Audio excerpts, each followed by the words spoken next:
In an intense fight for the light heavyweight title, Dmitry Bivol and Artur Beterbiev battled it out in Riyadh, Saudi Arabia. But it wasn't your usual back-and-forth brawl. Bivol focused on moving and avoiding Beterbiev's powerful punches, while Beterbiev kept pressing forward, looking for a knockout.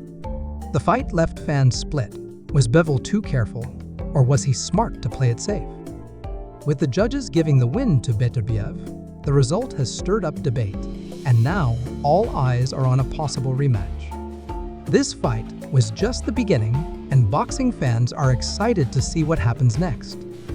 Shawn Porter shared his insights on the recent showdown between Dmitry Bivol and Artur Beterbiev for the undisputed light heavyweight championship, which took place in Riyadh, Saudi Arabia.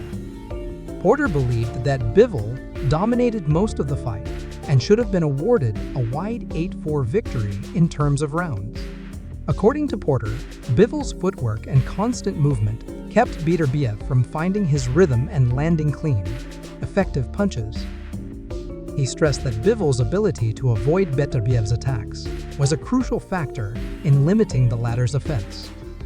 Bivol's strategy was to stay elusive and use his mobility to frustrate Beterbiev throughout the fight.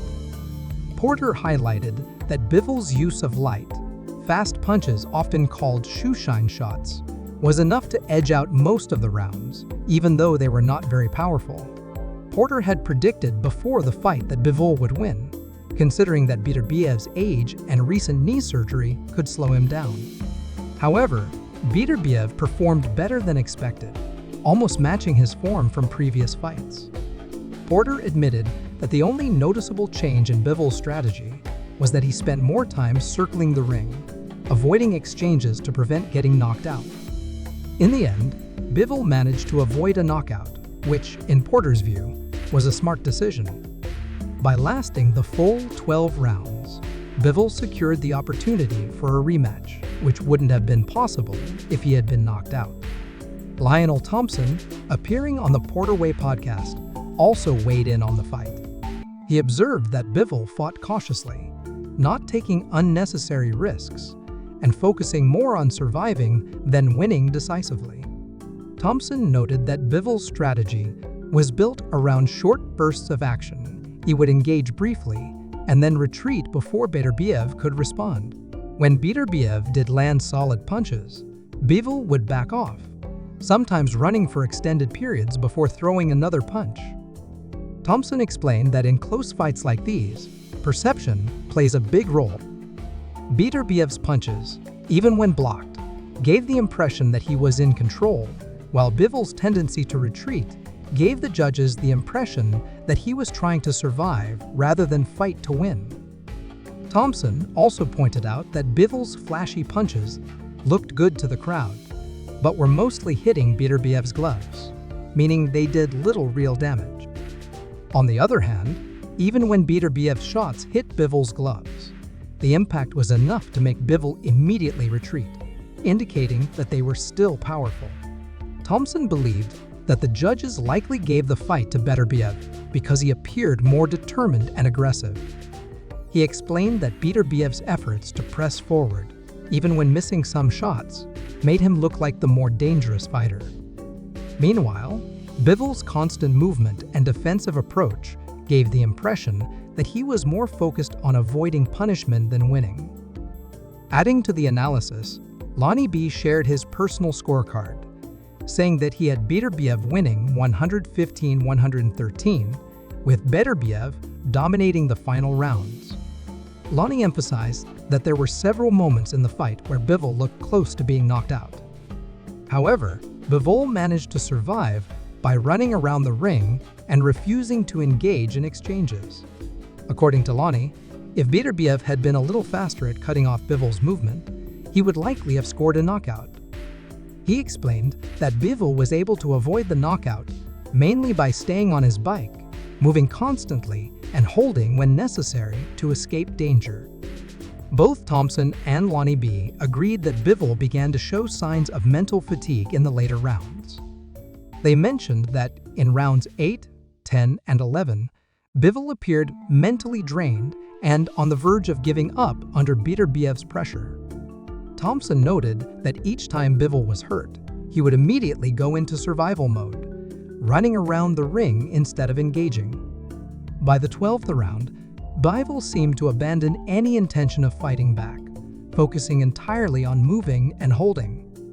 Lonnie B speculated that Bivol either thought he had already done enough to win on the scorecards or was simply trying to survive until the final bell.